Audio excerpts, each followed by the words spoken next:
Eu quero ler um texto que fala desse Deus de maravilhas, que é Josué capítulo de número 3. Eu vou falar uma palavra rápida. Hoje nós tivemos algumas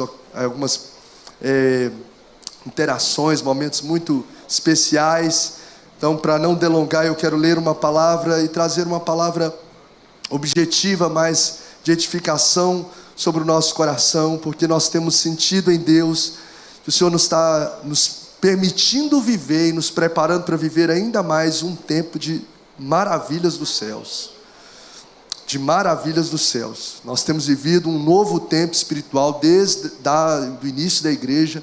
Deus tem abençoado a primeira igreja, tem abençoado essa família, tem abençoado o povo, mas nós temos percebido que Deus está gerando um novo ciclo. Deus fez isso no meio do povo, novos momentos, novos ciclos. Então Deus tem coisas tremendas e maiores para poder derramar sobre nós, amém? Ele está nos preparando como igreja para isso. Então quem estiver de fato alinhado, preparado, com o coração em Deus, certamente nós viveremos isso, essas surpresas dos céus, no nome de Jesus, como tem visto, né? Como vimos agora há pouco, um dos milagres aí de Deus. Josué capítulo 3 vai ser o texto da nossa reflexão nessa noite, que diz assim o verso 1: Levantou-se, pois, Josué de madrugada, e tendo ele e todos os filhos de Israel partido de Sitim, vieram até o Jordão, e pousaram ali antes que passassem. Eles pararam ali na frente do Jordão. Verso 5, vamos ler juntos, 1, 2, 3, e disse Josué ao povo, vamos lá: santificai-vos, porque amanhã o Senhor fará maravilhas no meio de vós. Glória a Deus. E também falou o sacerdote, dizendo: levantai a arca da aliança e passai à frente do povo adiante. Levantaram, pois, a arca da aliança e foram andando à frente do povo. Então disse o Senhor a Josué: hoje começarei a engrandecer-te perante os olhos de todo Israel, para que saiba que como fui com Moisés, assim serei contigo. Tu, pois, ordenarás aos sacerdotes que levam a arca da aliança, dizendo: ao chegares à borda das águas do Jordão, parareis ali. Então disse Josué aos filhos de Israel: chegai-vos para cá e ouvi as palavras do Senhor vosso Deus.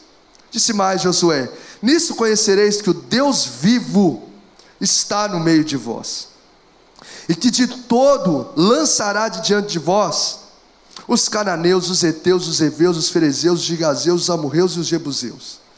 Eis que a arca da aliança do Senhor de toda a terra passa o Jordão diante de vós.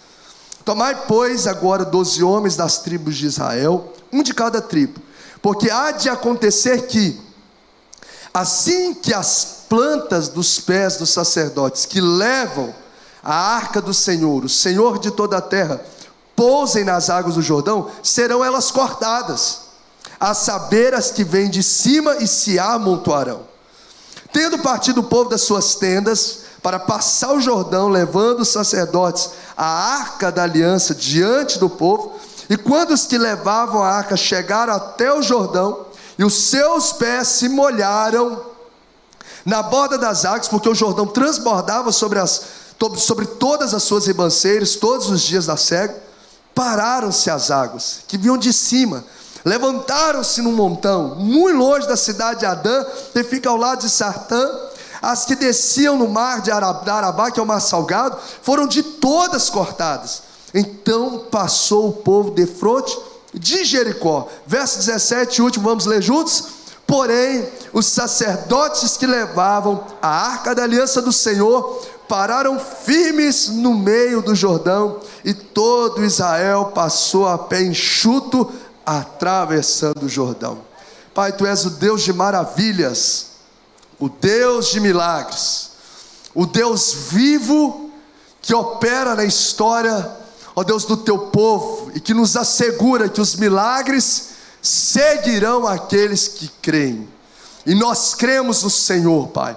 Nós cremos num Deus que tem poder para fazer infinitamente mais do que nós pedimos ou pensamos, segundo o poder do Senhor que opera em nós, e para a glória do Teu nome.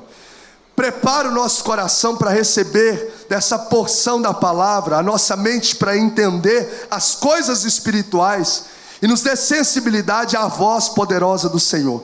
Assim oramos, no nome de Jesus, amém, amém, glória a Deus. Queridos,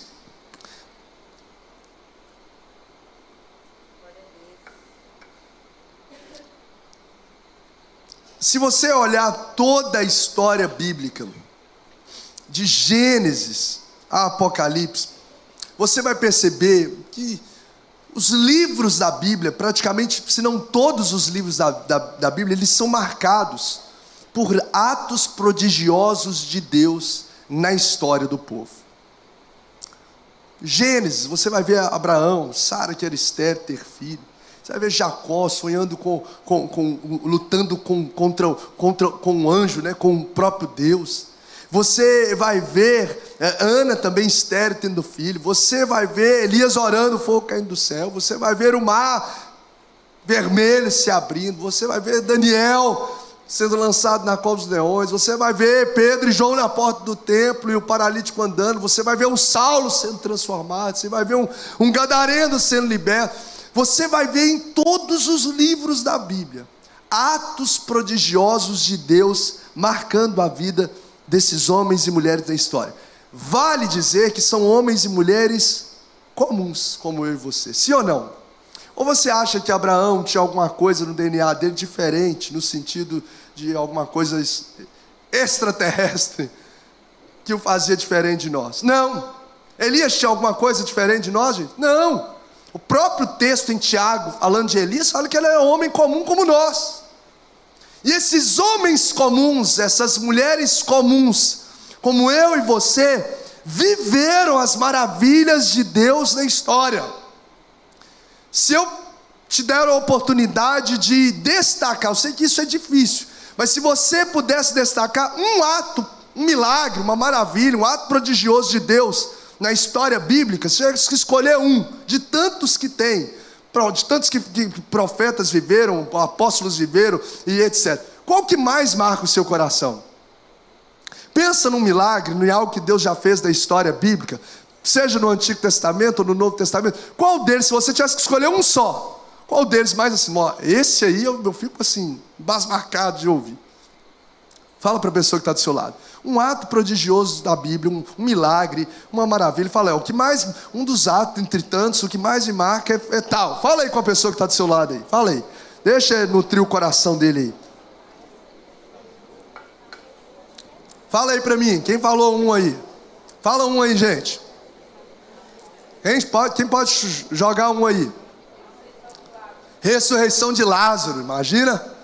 Depois de 4 dias, recebeu vida. Que mais? Qual ato prodigioso que mais marca aí o seu coração? Fala aí, gente. O maná, todos os dias, já pensou? Comida lá na mesa, Deus mandando a provisão sobre o povo, todos os dias. Mais um, terceiro e último aí. Quem pode citar? A multiplicação, olha aí, vocês estão ligados aí, né? A multiplicação de pães e peixes. E deixa eu te falar, quando a gente ouve isso, o nosso coração toca pelo menos 3 áreas da minha vida. Por exemplo, o emocional, que a gente fica, meu Deus, uau, fica boquiaberto, como que isso aconteceu, né? Que maravilha. A outra área que toca é o espiritual, porque a fé vem pelo ouvir e ouvir a palavra de Deus. Então a nossa fé é ativada e consolidada a partir do que Deus fez na história bíblica. E outra área que particularmente toca muito meu coração é ministerial, porque eu creio que Deus, Ele é o mesmo ontem, hoje, será para sempre, amém? Então Deus pode fazer, continua fazendo nas nossas vidas, amém? Quem crê nisso? Eu creio. Ou você acha que Deus Ele fez isso na época dos tempos bíblicos e que é só para poder ficar aqui na Bíblia e hoje não pode acontecer? Nós cremos, eu creio naquilo que Hebreus 13:8 diz, que Jesus Cristo é o mesmo ontem, hoje e será para todo sempre. Alguns teólogos dizem, não, mas isso é só a essência dos atributos de Deus. Não, meu irmão, não é só os atributos de Deus, mas é aquilo que Ele também faz, porque aquilo que Deus faz, revela quem Ele é. Os céus declaram a sua glória, o firmamento, as obras do seu poder. Não tem como você desassociar o que Deus faz daquilo que Ele é. Quando Ele manda, por exemplo, o maná, é algo que Ele fez, mas revela quem Ele é. Quem Ele é? Ele é provedor, Ele é fiel em cumprir as promessas, Quando Deus cura um paralítico, Jesus cura um paralítico, é algo que ele fez, mas revela quem ele é, que ele é o Jeová Rafá, ele é o Deus que cura, ele é o Deus que tem autoridade sobre a enfermidade. Quando ele ressuscita Lázaro, nos mostra quem Deus é, que Deus tem poder sobre a morte, porque ele venceu a morte com a sua morte, e ao terceiro dia ressuscitou, e vivo está para todo sempre. Então Jesus Cristo é o mesmo ontem, hoje e será para sempre, não só na essência dos seus atributos, mas daquilo que ele faz. E por que eu estou dizendo isso? Porque eu creio sobre essa casa que Deus tem preparado os nossos corações para viver as maravilhas de Deus na terra. Eu creio e eu quero liberar sobre corações que entendem o mover do Espírito Santo, que Deus está preparando vidas aqui neste lugar, Deus está preparando jovens aqui neste lugar, Deus está preparando homens e mulheres, crianças aqui neste lugar, porque vai vir um tempo, e eu declaro isso profeticamente, onde as maravilhas de Deus irão acontecer de forma espetacular para a glória de Jesus nessa casa, na sua casa, através do ministério que Ele te confiou. Sabe, irmão, nós temos que parar, nós temos que ser grato por tudo aquilo que Deus já fez na história, mas parar de ficar apenas contando o que Deus fez no passado, porque Ele é o mesmo Deus do presente. Então começa a buscar o Senhor, porque vai fluir maravilhas de Deus através da sua vida, vai fluir maravilhas de Deus através do ministério que Ele confiou. Sabe, Davi toca a harpa e os espíritos malignos que estão em Saul batem retirada. Isso não vai ficar só aqui, porque o mesmo Jesus continua usando ministros, continua usando instrumentistas, continua usando louvor como arma de guerra, e pessoas serão libertas. Eu quero declarar sobre os ministros dessa casa em nome de Jesus: pessoas serão libertas através do tocar dos instrumentos aqui. Pessoas serão libertas através do tanger de notas, através do toque de instrumentos, através de voz que ecoam, porque nós cremos num Deus que continua movendo na história. Você crê, meu irmão? Eu acho que você não crê, não. Agora, se você não crê, deixa eu dizer, o cristianismo não é para você. A vida com Deus não é para você, porque não tem como você ser cristão e não andar por fé. O cristianismo é de fato uma vida de fé. Afinal, sem fé é impossível agradar a Deus. Nós estamos aqui por causa de crer na fé. Alguém já viu Jesus? Não, mas nós cremos, nós sentimos, nós percebemos. Agora, qual que é o grande problema? O problema é que a gente está acomodado. Nós estamos acostumados, confortáveis. E foi o que eu falei com as pessoas que vieram aqui à frente. Nós não estamos num clube social, nós não estamos num clube religioso. O Senhor quer levantar uma geração que não está satisfeita, não no sentido negativo, mas não está satisfeito no sentido assim: eu sou grato por tudo que o Senhor já fez, mas eu sei que o Senhor quer fazer mais através da minha vida. Eis-me aqui, Jesus. Tem alguém aqui que junto comigo está sentindo isso no coração, está percebendo essa expectativa de que algo novo está para acontecer? Está sentindo? Algo novo está para acontecer, de que algo novo nós já estamos vivendo, mas eu creio que o Senhor tem algo maior para derramar sobre nós. Eu creio. Ele é o mesmo ontem, hoje, será para sempre. E Ele criou essa expectativa do céu no coração de Josué, que é o personagem que nós lemos aqui nessa noite. Ele criou essa expectativa do céu, tanto que no verso 7 do capítulo de número 3 que nós lemos, ele diz assim: então disse o Senhor a Josué: hoje começarei a engrandecer-te perante os filhos, perante os olhos de todo Israel, para que saibam, preste atenção, como fui com Moisés, assim serei contigo. O que ele está falando para Josué? Josué, sabe o Moisés?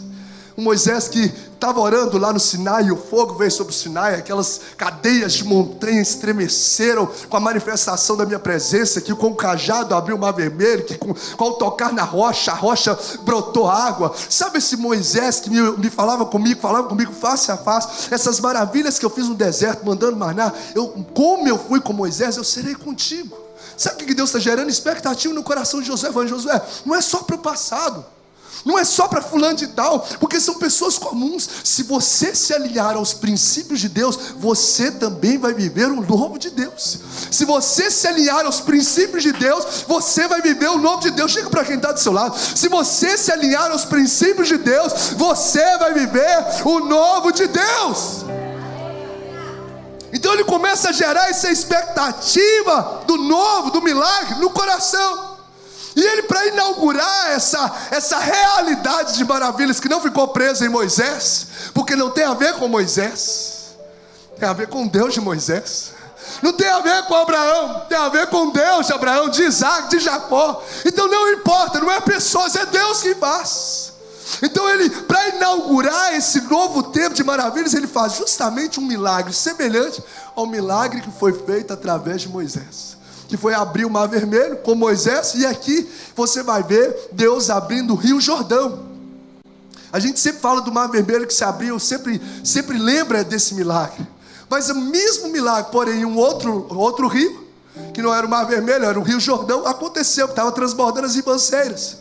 Algo impossível. Deus faz esse milagre, essa manifestação do sobrenatural. O que me chama a atenção para a gente trazer aplicações para o nosso coração? Que eu entendo que esse start das maravilhas de Deus através da vida de Josué, né, começou lá com Moisés, mas Deus está falando, vou fazer também através da sua vida. Esse start da manifestação, ele carrega alguns pilares importantes, que são coisas que nos preparam para viver as maravilhas de Deus. Coisas que nos preparam para viver as maravilhas de Deus. E eu quero destacar rapidamente aqui 3 coisas que uma geração que vive as maravilhas de Deus entende. Preste atenção. 3 coisas que uma geração que vive as maravilhas de Deus no presente, ela entende, com base nesses pilares de um start da vida de Josué. Josué, que o Rio Jordão é só uma coisa que aconteceu. Depois tem muralha que cai, coisas que não tinham acontecido na história, gente. Glória. Jesus é maravilhoso demais. Não tinha caído muralha até então. Quanto mais com grito, não tinha. Eu quero declarar em nome de Jesus, coisas que você nunca viu acontecendo, de proezas de Deus, vai acontecer na sua casa, vai acontecer no ministério que Deus lhe confiou. Coisas que não estão nem registradas na história, eu libero. Vai acontecer sobre vidas neste lugar. O Senhor de maravilhas vai surpreender vidas. Coisas que, mas com fulano aconteceu, foi dessa forma a restauração do casamento. Com Beltrano aconteceu dessa forma o ministério de louvor. Com fulano aconteceu dessa forma o reerguer da empresa. Deus vai fazer algo novo, porque Ele vai te dar estratégias dos céus para surpreender você nessa terra. Sabe para quê? Para que todos vejam e saibam que não tem a ver com você, não tem a ver com a sua capacitação, mas tem a ver com as mãos de Deus sobre a sua história. Ele vem com surpresas dos céus. Um dos elementos necessários que uma geração que vive as maravilhas de Deus entende, em primeiro lugar, que ela entende que os desafios são necessários, os desertos são necessários. Quem vive maravilhas de Deus entende que os desertos são necessários. Gente, não tem como você viver as maravilhas de Deus sem passar pelo processo dos desertos. Não tem como. Às vezes a gente quer fugir dos desertos. Às vezes a gente vê o deserto como algo negativo. Então Deus está querendo virar uma chave. Quem quer viver as maravilhas de Deus aqui? Deus quer virar uma chave na gente, para você olhar os desertos não como algo negativo. Seja em qual área, seja da saúde, seja da família, seja das finanças, não olhe os desertos como algo negativo. Olhe os desertos como palco de milagres. Olhe para os desertos como plataforma das maravilhas de Deus na sua história. Enquanto o povo está no Egito, o povo está lá escravo do Egito, não se tem um milagre manifesto no meio do povo. Está numa vida rotineira, uma vida sem graça, uma vida de escravidão, uma vida que a pessoa só vive na verdade não vive, ela só sobrevive. Mas quando ela coloca os pés no deserto com Deus, para viver o sobrenatural, começa todo dia a ter milagre. Maná de manhã, aí a comida no povo, nuvem sobre o povo durante o dia, nuvem de fogo durante a noite. Então se você está passando por um deserto, não murmure no deserto. Esse é o palco, é a plataforma que Deus preparou para você começar a viver as maravilhas do Senhor, as maravilhas do céu na sua história. Não olhe para os problemas. Eu disse isso uma frase uma certa vez em uma das ministrações. O problema só é problema quando a gente vê o problema como problema. Que tanto de problema. É um problema esse monte de problema, né? Mas eu vou repetir. O problema só se torna um problema quando eu vejo o problema como um problema. Quem está entendendo? Agora, se eu olho para o problema não como problema, como crise, mas vejo na perspectiva de Romanos 8, 28, de que todas as coisas cooperam para o bem, eu já olho para aquele problema, lá vem milagre, já vem resposta do Senhor, já veio o Senhor ser glorificado através da minha vida, a Ele a honra, a glória e louvor para sempre. Então os problemas, eles fazem parte do processo. Para que a água brote da rocha, há uma necessidade de deserto na vida. Os desertos, eles fazem parte do processo de quem vive, da geração que vive as maravilhas de Deus. Então quando desertos, desafios, impossibilidades chegarem diante da sua vida, eles não devem ser vistos como agentes desanimadores, mas como agentes impulsionadores. Você não deve olhar, meu Deus, o problema. Gente, problema não deprime ninguém. É a forma como a gente vê o problema que nos deprime. Problema não deprime ninguém, não. É a forma que a gente vê os problemas que nos deprime. É a forma como a gente acolhe no coração. Porque Paulo e Silas está preso. Apanhou lá na praça pública. Rasga a roupa do camarada. Coloca lá numa cela fétida. Acorrentado, injustiçado, meia-noite. Ia ser um momento desafiador, sim ou não? É um problema que surgiu, sim ou não? Mas Paulo e Silas estão lá, cantando, orando ao Senhor. A mesma pessoa pode estar naquele mesmo ambiente, murmurando, falando: Senhor, o Senhor esqueceu de mim, estou fazendo a tua obra. Então, o problema não deprime, porque Paulo e Silas cantam no problema. Então o problema não deprime, o que deprime é a forma como a gente lida com o problema. Uma geração que vive as maravilhas, você não vê Josué aqui reclamando porque as águas estão transbordando a ribanceira, porque o Rio Jordão está impedindo ele de colocar os pés da promessa que Deus falou que ia dar. Não, ele simplesmente entende desde o deserto que o deserto, os desafios, as impossibilidades, na verdade são palcos para a manifestação das maravilhas de Deus na história. Então o problema não vem para matar a sua fé, querido. O problema vem para fortalecer e ativar a sua fé. É isso que vem para poder gerar dentro do seu coração. Então olhe para os desafios como palco de milagres. Olhe para os desafios como plataformas de milagres na sua vida, no nome de Jesus. Quem está entendendo aqui diz amém. Geração que vive maravilhas entende, primeiro, que os desertos são necessários. Diga comigo, os desertos são necessários. E foi necessário não só para manifestação de milagre, mas para poder alinhar o povo. O povo queria, no deserto eles ficaram lá reclamando, murmurando, estava com mentalidade de escravo. Como é que um cara com mentalidade de escravo pode poder conquistar a terra? Então o deserto ele faz parte de um processo não apenas da manifestação do sobrenatural, mas ele faz parte também para poder nos alinhar àquilo que Deus quer que nós vivamos, porque às vezes a gente não está preparado ainda para receber aquilo que Deus está nos dando, gente. Se o povo sai lá com a mentalidade de Egito, de escravidão, é colocado na terra da promessa, eles não vão saber lidar com a promessa, mesmo que já tenha garantido a promessa. É como se você pegar um pai, que eu tenho um carro, chegar para a Helena, ainda nova demais, toma esse carro, dirige. Não está pronta. Precisa melhorar as cognições motoras, as coordenações, crescer, estar legalmente preparada para poder tomar posse. Há um tempo certo. Quem está entendendo, amém? Então, uma geração que vive as maravilhas de Deus entende que os desertos são necessários. Os desertos são importantes. Não olhe para o Rio Jordão e entre em desespero. Não olhe para as muralhas de Jericó e diga que não tem mais jeito, que essa promessa não vai acontecer. Não olhe para a dureza de um coração de um homem, de uma situação, e diga que não é possível, porque é justamente nesses ambientes que Deus manifesta as suas maravilhas. Ezequiel, olha para esse vale, o que você está vendo? Eu estou vendo um vale de ossos sequíssimos, não tem nem tutano, nem cachorro come aquilo ali. Pois então, olhe para esse vale, olhe para essa realidade, mas profetiza.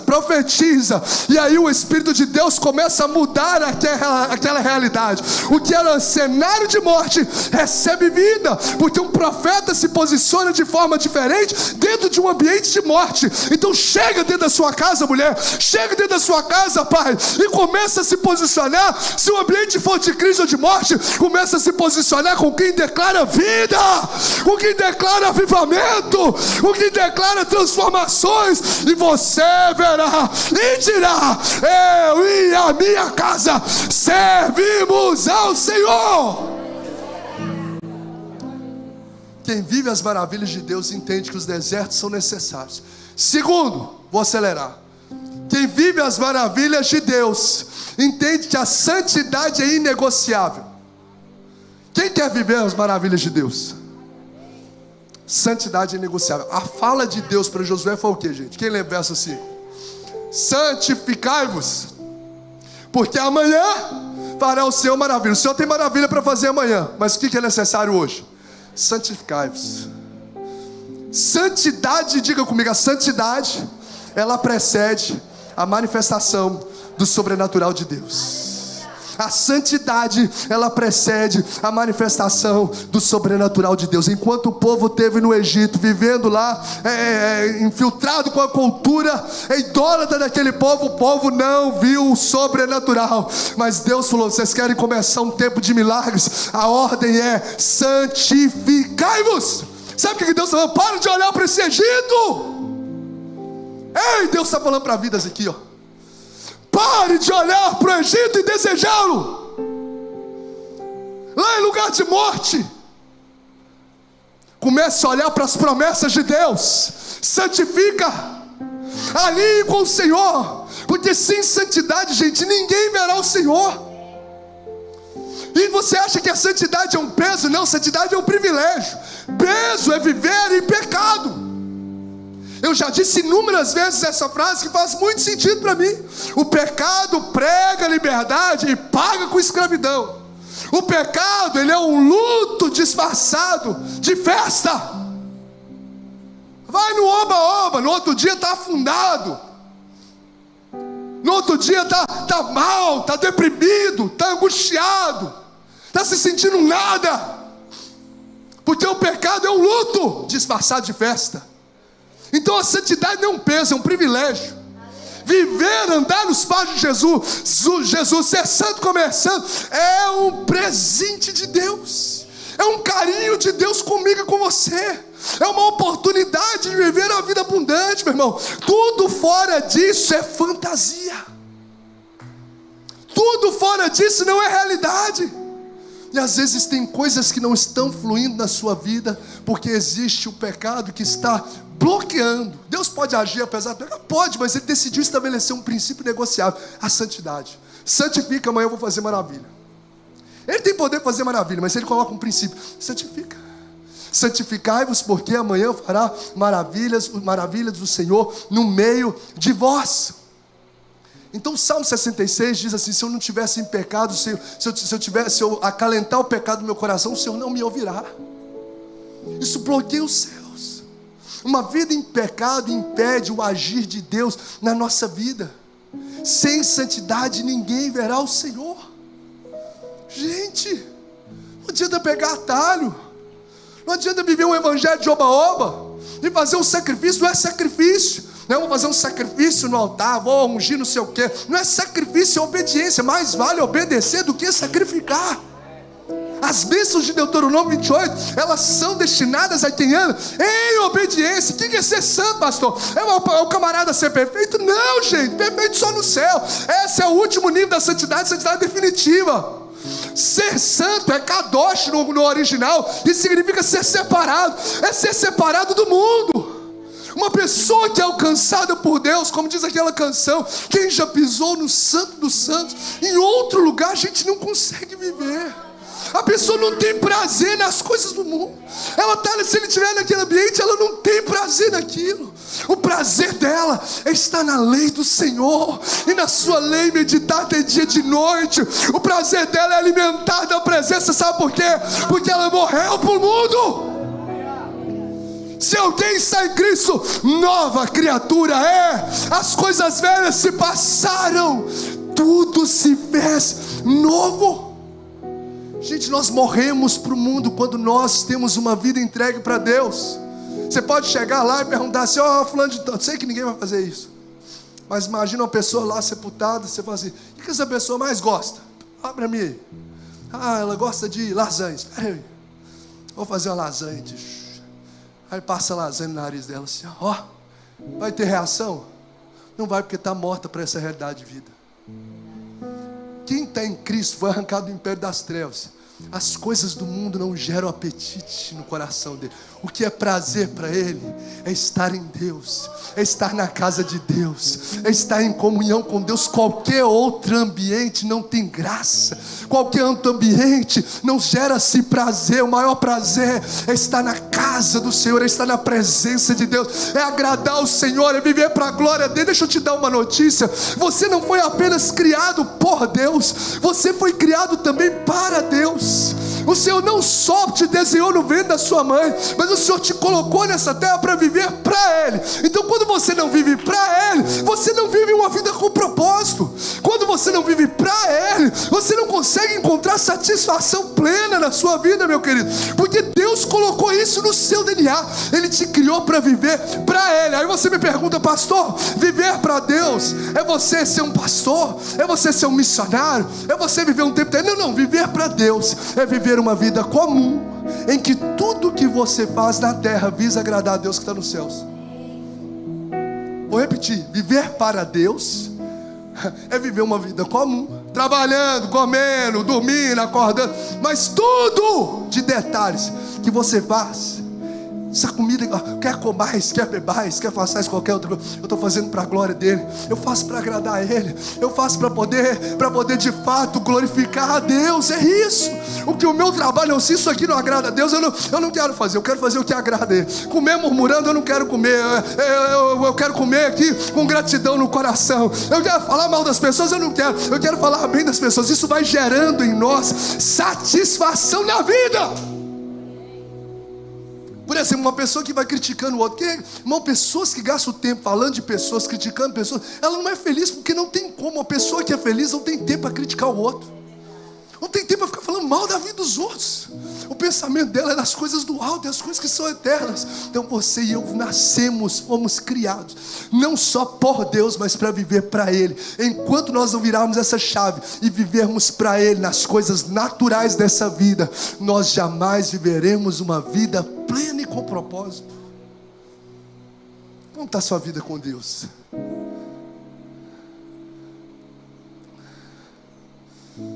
O Senhor gera temor no nosso coração, sabe? O Senhor gera em nós olhar para o pecado e falar assim: meu Deus, eu não acredito nem que eu passei por isso. O meu prazer está na tua presença. A minha oração é que o Senhor gere um temor no nosso coração, como o pastor Tiago pregou no último domingo, a ponto de você estar num lugar onde te oferece o pecado e recai um temor no seu coração. Você: eu não quero pecar contra o meu Deus, eu não quero desagradar a Deus. Aí a Bíblia diz no Salmo 37:4: agrada-te do Senhor e Ele satisfará os desejos do seu coração. Sabe por que Ele satisfaz os desejos, pastor, do meu coração? Sim, porque quando você agrada a Ele, os desejos do seu coração já se tornam os desejos do coração dEle para o seu coração. Os desertos são necessários, a santidade é inegociável. Santificai-vos. Tem maravilha amanhã? Tem, mas primeiro é necessário santificai-vos. E por último, a presença de Deus é indispensável. Os desertos são necessários, a santidade é inegociável, não tem como pular isso, não tem jeitinho brasileiro, americano, não tem jeito. E a presença é indispensável. Olha, Josué, é o seguinte: você pede o povo para santificar, pega os sacerdotes para carregar no ombro a arca da aliança, que é o símbolo de quê, gente? A presença de Deus. A presença de Deus tem que ir à frente. É isso que faz a diferença. Quando eles colocarem os pés na água, carregar na presença de Deus, prepara, o milagre vai acontecer. E o povo, você pede isso para ficar lá no meio do rio. Imagina que esse camarada tinha que ter fé na presença mesmo. Olha, no meio do rio, quando o povo estava passando. Eu imagino que aquele povo devia estar passando até meio corrido, né? Nem todo mundo talvez estava ligado. Então, e ele ali, por causa da presença, a Arca da Aliança no meio do rio, o povo passava e a água não fechava enquanto a presença, a Arca da Aliança estava ali no meio do povo. Então, o que faz a gente viver as maravilhas de Deus é andar na presença de Deus, é estar na presença de Deus, é amar a presença de Deus, é buscar a presença de Deus de forma intensa. Buscar a presença, e quando eu digo, é buscar a presença mais do que você buscar os presentes de Deus. É você desejar a presença de Deus mais do que você deseja os presentes de Deus. Eu quero ser abençoado na minha família, eu quero ter a bênção de Deus no meu trabalho, eu quero ter a bênção de Deus na minha saúde, mas muito mais do que todas essas coisas, ainda que a figueira não floresça, eu me alegrarei nele, a minha força está nele, eu quero andar na presença dele. E o Senhor está gerando nessa casa, nesses corações, uma sede pela presença dele. É como Moisés diz, que me encanta esse texto: Senhor, o Senhor vai mandar um anjo para poder dar a vitória, vai derrotar os inimigos, mas se a tua presença não for comigo, não me faça sair deste lugar, porque é na presença de Deus, meu irmão, é que há renovo. Ele faz forte o cansado e multiplica, oh glória, a força daquele que não tem nenhum vigor. Tem gente que está aqui cansado, e eu quero declarar que esse ambiente, quem crê que Deus está aqui, então esse ambiente é um ambiente de maravilhas do Senhor. Eu quero declarar em nome de Jesus, vem um renovo dos céus sobre pessoas que estão cansadas. O Ministério de Louvor pode vir aqui, por gentileza. Vem um renovo dos céus. Aonde tem a presença do Senhor, tem renovo dos céus. Aonde tem a presença do Senhor, meu irmão, os milagres acontecem na história. Mas eu e você precisamos entender, parar de buscar a Deus apenas por aquilo que Ele pode dar. As suas bênçãos são maravilhosas, mas começa a buscar a presença dEle como você nunca buscou, e seja ferido o seu coração, com uma sede pela presença de Deus como você nunca teve. E o seu primeiro pensamento do dia seja: Senhor, eu quero buscar a tua presença. Que em todo tempo você esteja conectado na presença de Deus, e se prepare que as maravilhas dos céus irão te acompanhar aonde você colocar a planta dos pés. Eu quero convidar você a colocar-se de pé. Espírito Santo de Deus, levanta uma geração que vive maravilhas, uma geração que vive maravilhas e entende que os desertos são necessários. Uma geração que vive as maravilhas entende que a santidade é inegociável. Ela rompe, começa a romper, meu irmão. Se tem coisas da sua vida que precisam ser alinhadas com Deus, faça agora. Comece a romper. Não vai acontecer maravilhas na sua vida, não vai acontecer as ações prodigiosas de Deus enquanto você não alinhar a esse novo de Deus na terra. Enquanto você não alinhar o seu coração. Eu não preciso de ninguém ficar apontando o dedo para você. Você e Deus sabe coisas que você precisa. Eu preciso parar de ver o que eu estou vendo. Eu preciso parar de mentir como eu estou mentindo. Eu preciso deixar esse ambiente que eu estou indo não está agradando a Deus. Eu preciso parar de nutrir o meu pensamento com essas coisas, porque isso não está agradando a Deus. Eu preciso parar com o que eu estou fazendo nesse relacionamento, porque isso não está agradando a Deus. Eu preciso parar com essas práticas no meu ambiente profissional, porque isso não está agradando a Deus. Se prepare, quando você santificar, o anúncio de Deus já foi liberado, a promessa daquele que é fiel para cumprir já foi liberado. Eu farei maravilhas no meio de vós, e eu quero liberar isso como uma palavra de Deus sobre vidas e corações aqui. Vem um tempo de maravilhas dos céus, vem um tempo de maravilhas de Deus. Salvação que você oh glória, salvação que você está esperando na sua casa vai acontecer. Começa a dizer, você vai declarar: eu e a minha casa servimos ao Senhor.